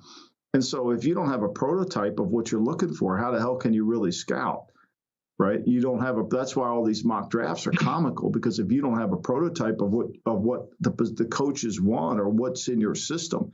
See, the Raider way isn't a word. It's about this is the prototype of the player we want at this position. This is the prototype of the player we want at that position. That's the Raider way. See, this is what's just so comical. And he's talking about it because he's from Compton. He thinks he knows the Raider way. It's a joke. Yeah. It's Swag Jeff. I bet you won't tell it to his face. I bet you won't. Bet you won't. Yeah. Get all the way the F out of here with that stuff, dude. Like, he doesn't. Dude, eat a bag of. Oh, yeah. You know what I mean? With both hands. Yeah. He doesn't get it. Like, you know. Like culture isn't the Raider way? Are you effing kidding me? Yeah. Like, because what he's saying is not wrong. I mean, in the idea that you want fast physical corners, that's the Raider way. You want someone that can push the ball downfield. That's the Raider way. You want to have a hard-hitting physical defense. That's the Raider way. I get it. Willie Brown was the prototype for Al Davis cornerbacks. A guy with size that can press you at the line of scrimmage and still run with you down. Just because he's from Compton, he thinks he knows the Raiders way. He doesn't know what he's talking about. It's comical. He called him comical. Yeah. God dang it, Jeff. Yeah. Yep. That's ridiculous. It's ridiculous. It's absolutely ridiculous. Like, I can't stand Michael Lombardi. Mike Lombardi might have shot above freaking Florio now in terms of guys that I just absolutely cannot stand in media. Like, I mean, what a nonsensical, misguided statement. Yeah. And, and I wonder if any of that stems, and I feel, because, it's sour grapes, dude. That's all it is. Because Al Davis fired his ass. There you go. Al Davis famously said he's been fired from every job he's ever had. And now his kid is too. Yep. There you go. Yeah. So he can't speak on that at all, but like, also add into the mix that all these people got so freaking butthurt about Antonio Pierce's comments about Patrick Mahomes and how, it's the Mahomes rule and all this kind of stuff or whatever. But like, just get out of here with that stuff. Like, just any opportunity to hate on the Raiders, a guy like Lombardi is going to take every time. Yep. Every time. This is why I can't wait for us to return to freaking excellence, man. Yep. That's why we need to get good. We need to shut these freaking people up. Enough of it. It's bad enough that we have the negative commentary and criticism within the fan base, but you got national media pundits like this going off on the radio. It just taking personal shots. Really, it really is. That was personal. Hell yeah, that was personal. Yeah, that wasn't conceptual. That wasn't like this is a new head coach. He doesn't know what he's talking about. Yeah, insulting where he's from, and that he doesn't know shit about the Raiders. Like Mike Lombardi knows more about the Raiders? Okay. Get off again. Get out of here. Yep. God dang it, Jeff. Ridiculous. Oh, I hate that Mike Lombardi. All right. So there's our reaction to it. Me and Jeff, we didn't hear from you yet, Michelle. So before I get to his follow-up comments, which takes this to another level, what say you about his initial comments there, Michelle? So to be so wrong and so loud at the same time, like he said that like he was factually talking about what he knew the Raider way was about. And the Raider way is like, it is all those things that check the boxes, but it's also intangible things that you can't really define, but you know it when you see it. And somebody like him wouldn't know it because he can't see it. Like like it's wild that he just said it like he was speaking facts and everybody would be like, oh yeah, like he's so right. No, what? Yeah, no. Like you said, like you always like he said that with his whole chest. He did, and like he was speaking facts. Yep. Unbelievable. All right, so let's. And he got blasted. Well, yeah. Okay, so that's the lead into this. Is that not only Raiders media and Raider fans, obviously, because you come after one of us, we all coming after you, but legacy media took a shot at him. Like there's been a lot of flack that went Mike Lombardi's way after those comments. So here's his follow-up. This, again, just like with Josh McDaniels, is fascinating to me. The idea that not only did he not expect or anticipate the kind of response that he got, but he denies it and accuses this guy, Dov Kleeman, on Twitter of piecing together two different interviews to paint a narrative. Now, granted, that guy did that. He used the segment that we played for you there, and then he used a segment from another thing. And Mike Lombardi goes on to say that he's putting words in my mouth. Listen to this spineless effing weenie not take account for the words that came out of his damn mouth. Nothing about, but you popped off about, and you're incredibly racist. Oh, yeah. Yeah, the Raider way. We're talking about the Raider way. Now, obviously, you got clipped out of context by Dov Kleeman and the internet. You know, you don't. Who is he anyway? Like, is he just like some strange cat somewhere in a basement in Israel? Yes. You've done enough. You've done the same amount of research as us. I think you're on. We don't know. Now, there's a lot of information accruers on the internet. And we have fallen victim, obviously, to a couple times of clips being taken out of context and quoted and sent out. And it's a part of the NFL storyline and sports headlines.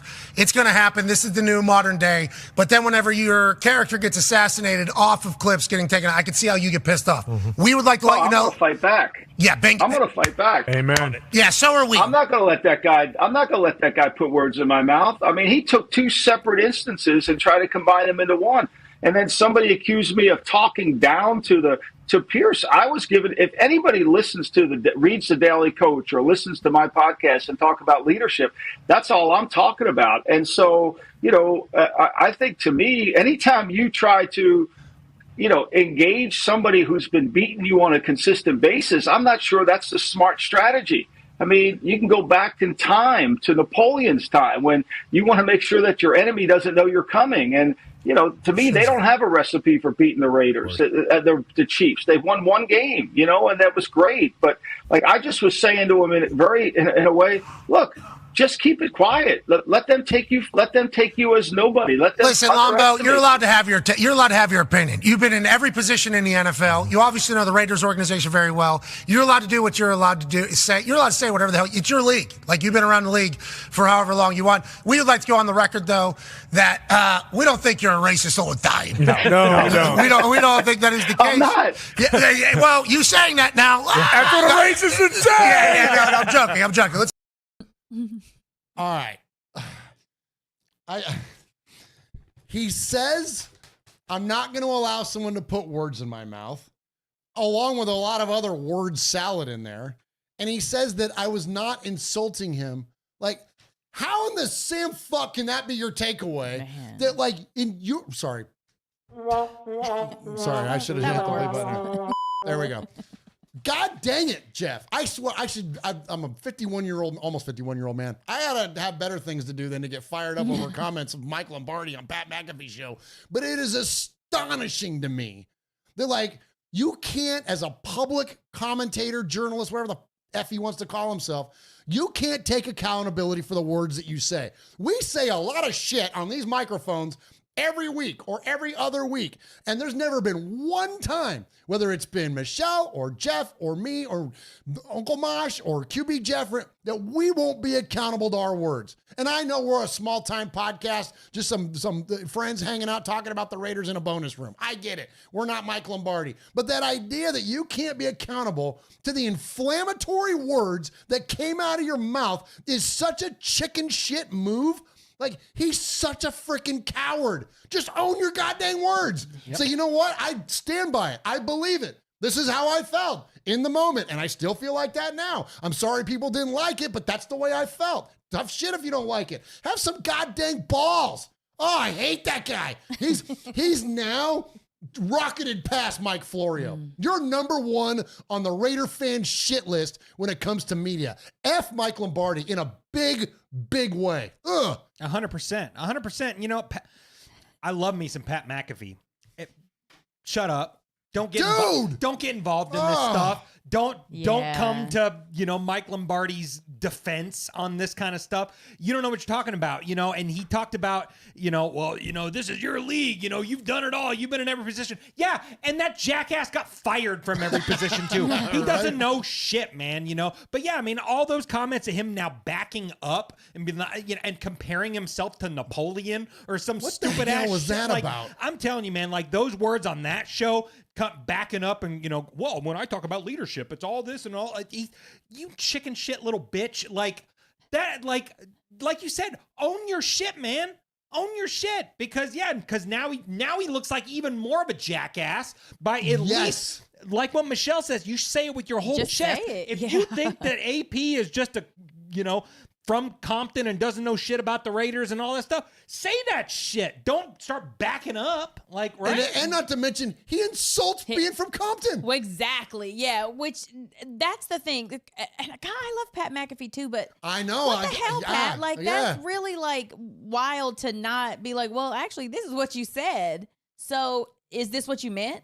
Because also too, okay, maybe say, okay, maybe I went a little far. I got a little heated and I said a little too many things that I should have said. Like he could have went that route, or he could have went the route of, that's what I said. So I meant it. Come at me, and those were his only two options to or say what he said. I apologize. Exactly. I shouldn't have said it that way. Yeah. I was heated. I was running my mouth.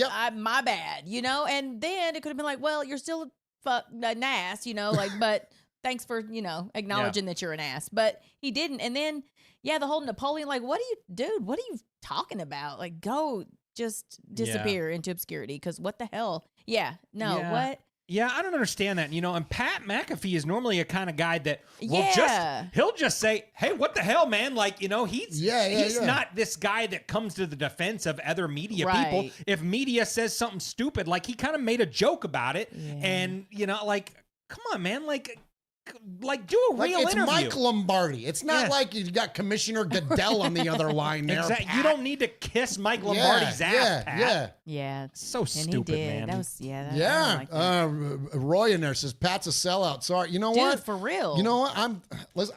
We all love McAfee a lot. I love him in WWE. I love just his spirit that he brings to his show and everything else. But yeah, that was not one of his finer moments as a fan of his shows, and that was funky. All right, enough of spitting and hooting and hollering about dumbass Mike Lombardi, who just took a spot on the permanent shit list of #1 Raider fans. Let's talk to and hear from some people that we would enjoy. Hearing from. They got good takes. That's because more of you and less of us is a good thing, and so let's jump in to the Sea of Fans mailbag. Ooh. Fired up, man. You all right, pal? Yeah, I'll be all right. He's under the gun. He's fired. He's thrown. March 23rd, can't get here soon enough. That's what it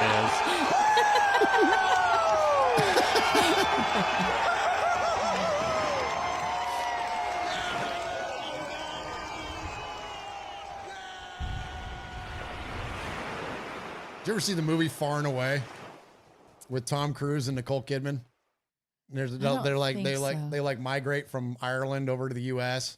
and they're living in New York, and he becomes a prize fighter. He becomes like a boxer. Okay. And there's like this love between him and this flirtatious stuff going on between him and Nicole Kidman, and he kind of catches a glimpse of her like off in the distance in the room, and he's all like wound up, like he's all charged up, and so he just runs downstairs and like runs into a fight and goes, "Gah!" and just like punches a guy, and it's just like, oh, like now I feel better.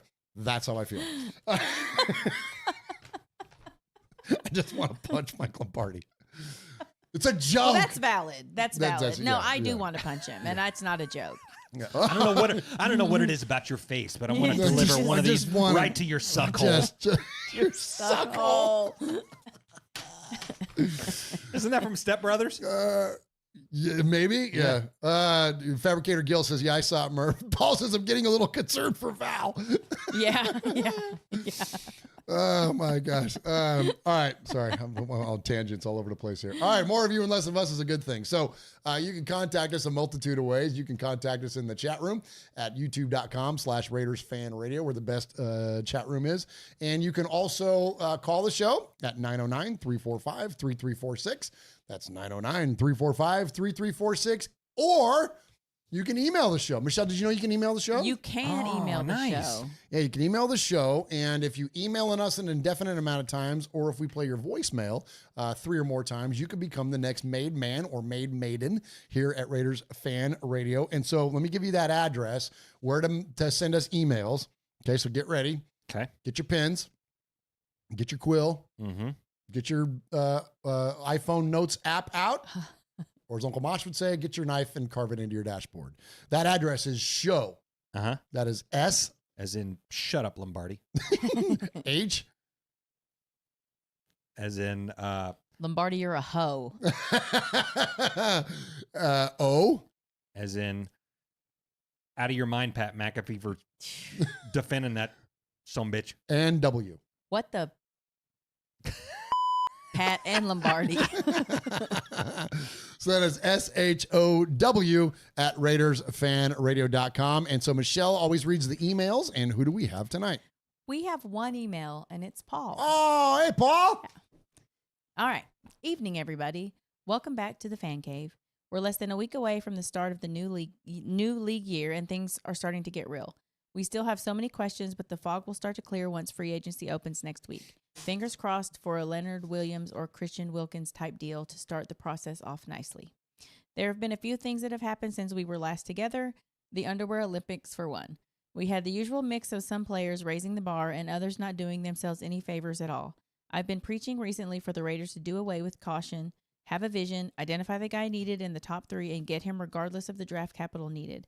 But after seeing the combine, I'm more relaxed about maybe taking somebody like Michael Penix Jr. and not having to sell our immediate future. Watching guys like Penix and J.J. McCarthy throw the ball around with ease confirmed what people have been saying for some time about the quality in this draft class. There's merit to either approach. Personally, I would still explore trading up as high as we can, as it's the right time to be aggressive, but it doesn't shake off the feeling that our recent history is sitting on my right shoulder like a gremlin telling me this could all turn to shit if we risk too much. For every logical argument about trading up as high as possible, there's the fact that Tom Telesco has a reputation for hitting well on picks in the earlier rounds. So should we be filling out the roster instead and going for someone like Russell Wilson?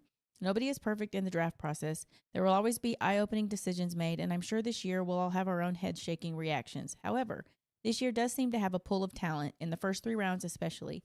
That makes it hard to believe that even we can fail. Oop, watch what you say. Away from the combine, we had the Michael Lombardi comments. I had prepared a long, very abusive section of this email for him, but decided against it as it wouldn't have reflected on the show very well. So I'll just use my favorite quote from Mark Twain. It's better to keep your mouth closed and let people think you're a fool than to open it and remove all doubt. Amen. True. I'm not as eloquent as Mr. Twain, so I'll just say keep your mouth shut in the future, you worthless dick. 2 other quick points. Nice. Don't fall in love with a player before the draft, and don't discount AOC's improvement going forward. He might just shock everybody. And finally, a shout out to Richard Schmelter, a true RFR legend. When the time comes and RFR starts handing out Hall of Fame gold jackets, I'd like to nominate Richard. And Jason Kelsey announced his retirement from the game. I never paid that much attention to him, but I'm aware enough to know that he's retiring as someone who has contributed to the game in the right way and has commanded some respect, unlike his brother, who just looks and acts like someone who had a very special relationship with his mother. Damn you, Paul. Stay safe, RFR family. Love you, Raider Nation. His Lordship, the Royal Scribe, Paul Edgerton, Shropshire, Mississippi. Pauly Award winner 2019 and 2022. Foggy Glasses Award winner 2020. BRT Sizzler scorekeeper. Proud made man. Five time times 3 plus 1. Winner of the Raiders Fan Radio BRT Sizzler Award. Attaboy, Paul.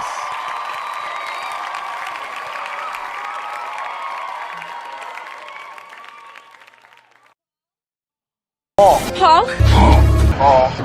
Paul.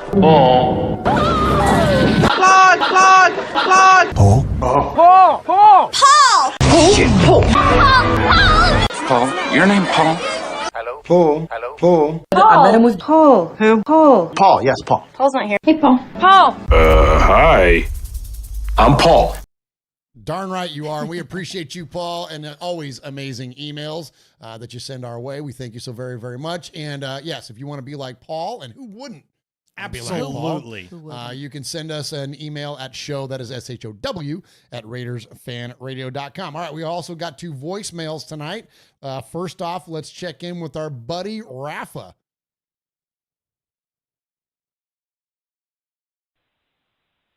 Hello, everybody. Can you guys hear me? It's Rafael, El Capitan Rafucho. So I just wanted to let you know, salute to Swag Jeff, Michelle, Murf, and of course the Uncle Mosh. I was just like, wow, this is like incredible. But I think this is going to happen for the next season. Is going to be expected because I know they're going to find out for a veteran or a rookie quarterback. They want to just try out for Justin Fields or maybe like a rookie quarterback. But I hope this season is not going to screw it up for the quarterback. And I just hope that after the whole situation of Jimmy Garoppolo, I mean, man, those blue pills, they just got to cost you a lot. But, I mean, just like the song ends saying, bye, bye, bye. But hey, I just wanted to let you know that if we got to invest like a veteran or a rookie quarterback, don't spend too much that money because we're not doing that like that. So I just wanted to let you know, salute to everybody else from Rafael Chesines, North El Capitan Rafucho. So I just wanted to say you, Raider Nation for life. And I know I'm going to keep it PG, so I'm going to tell you, F the cheese. So have a good one, folks. All right, there he is, Rafa. Great job on the call, my friend. Always love hearing from Rafa, and keep them coming. We made him yet? I don't know. I don't need to check that. He might be a made man. He should be a made man now. Yeah. If I can't remember again. I've got this 50-year-old brain. I Paul? can't remember everything. Yeah, Paul, let us know, and I'll look it up. And if he's not, we will definitely catch him on the next episode. We will be back next Wednesday, and so we will get him on the made men list. All right, next up, let's check in with our buddy Jacob from Fresno.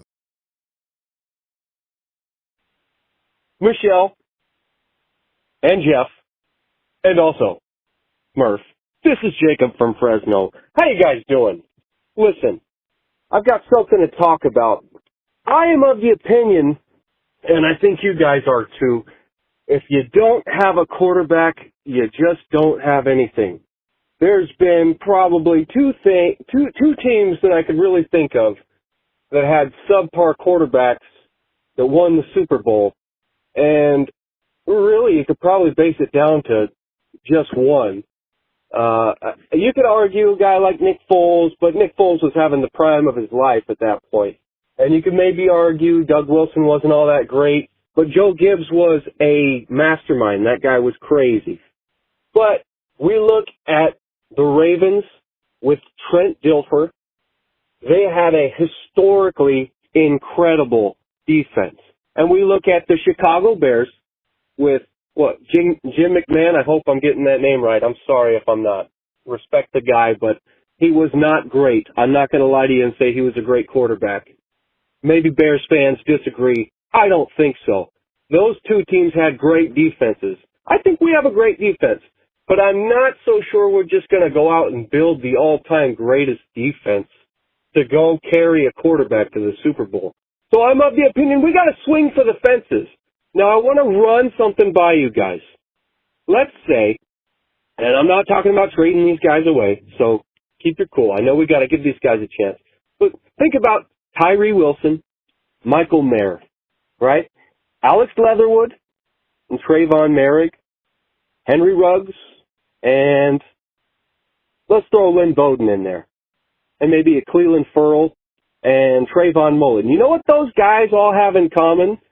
Other than Brian Edwards, or other than Lynn Bowden Jr., rather, being taken in the 3rd round, all those guys are our 1st and 2nd draft picks the last 4 years.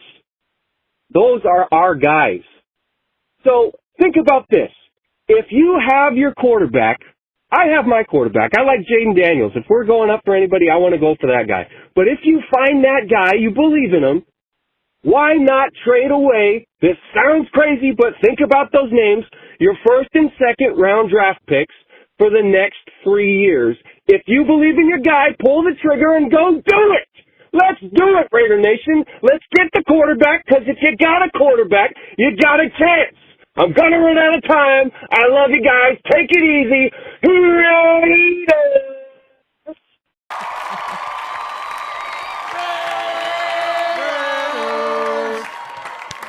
Gosh, well done. Great stuff there from Jacob from Fresno. Yeah, man. I by any means necessary. Yeah, I like that. If you got your guy, all you need is one good guy. You know, someone earlier in the chat said, well, no draft pick is a surefire thing. Okay. Well, then any of those other draft picks that we might trade, they're not surefire either. You know, but if we believe in our guy right now, I'm believing in Antonio Pierce that he knows what he's looking for in a guy. So, okay, deal. Yeah. I think it's time. It's time to, make the jump. We've never done it. Exactly. I mean, you know what? I saw a stat the other day. I think it might have been from DeBow, but it was it was postseason touchdowns thrown by Raiders draft picks. And it's like Kenny Stabler far and away. Well, yeah. And I don't remember what the number was. It's like 20 something or whatever, right? Then it's like Connor Cook, 1. Oh. Mark Wilson, 1. Derek Carr, 1. We've never, and Kenny was a 2nd round pick. And I know that we took a shot with Jamarcus, and that was, universally accepted as the right move back in the day. We didn't know how it was going to turn out. So I know we've swung at least one other time. Of course, it set our franchise back 10 years. But that idea that this is the time, if you're going to do it, now's the time to do it. Now's the time to do it. You know what I mean? There's so much talent out there and available. Yeah. And although we would all love it to be, Jaden Daniels, listen, if you pick up Bo Nix at 13, well, then freaking do it. Whatever. Let's do something with it. If I see another mock draft, which is silly for free agency anyways, with an offensive lineman or a corner and all that stuff, listen, I can respect it. I get it. We've got Jack Jones on one side. Can we pull, Quinion Mitchell or something like that and put him opposite? That would be insane to have that kind of a secondary. But like he's talking about there, those examples of teams winning Super Bowls on defense are few and far between anyways, let alone in 2024, man. Yeah. Right. This 2024 is a long way different than 1985. Right. When Jim McMahon took the Bears, you know what I mean? Or actually the defense of Walter Payton took them. You know what I'm saying? It's a different game now. It's officiated differently. Everything, but the rules are so much different. So you can't. It's a quarterback's league. It's a quarterback. Listen, Terry Clearly. Bradshaw was not even that great. You see the Steelers highlights back in the 70s, and you see Lynn Swann and Stallworth and all that stuff. It was the steel curtain. It was the defense is what won them all them damn championships. Sure. You know what I'm saying? But those days, they're over, man. When was the last time you saw a dominant defense win it all? I think maybe the Ravens against the Niners. That's really Sure. about it. But Joe Flacco was playing amazing. So it wasn't playing like, great. you know what I mean? They had Torrey Smith. And like, it wasn't like they had a bunch of chumps on that team on offensively. Right. You know what I'm saying? So, Yeah. So no, yeah. I'm, and it's kind of being said in the chat a little bit. Let's knock it out of the park while we still have the best wide receiver in all of football. Oh, gosh. You know what I mean? You Like, ain't let's kidding. get someone with a freaking cannon that can be a hell of a quarterback throwing to DA-17. Please. I mean, come on. Yeah. Come on. Yeah. I'm with you. It's time to take the shot. Yep. Take the damn shot. F them picks, bruh. F them That's picks. right. All right, so here at the end of the Sea of Fans, we like to award a Sizzler Award that goes to the best emailer or phone caller of the night. And Jeff, who do we have tonight? Absolutely. Well, we the list was short, but it was amazing. Paul on the email side, and then Rafa and Jacob from Fresno. So this week's Sizzler, we're going to take it and split it in half. Paul and Jacob from Fresno.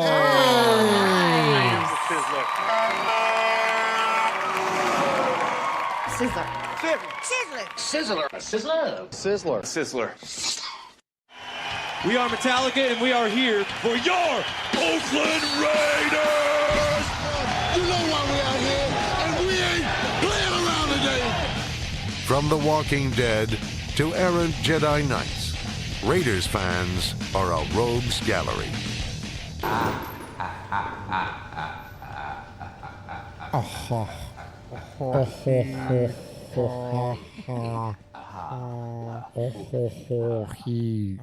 F them picks, bro. F them picks. All right, we appreciate you, Raider Nation, joining us live here tonight for Raiders Fan Radio, episode number, whatever it is, 325. 325. Yeah, appreciate you joining us live tonight. Appreciate everybody in the chat room. Appreciate Jeff and Michelle being here. Oh gosh, what was the other thing? Oh, Rafa, I looked, and yes, he is now a made man. We're gonna celebrate him next week. Yes. And play the made man music and make it proper. And so we appreciate Rafa and all the other emails and all the other email and phone calls for tonight.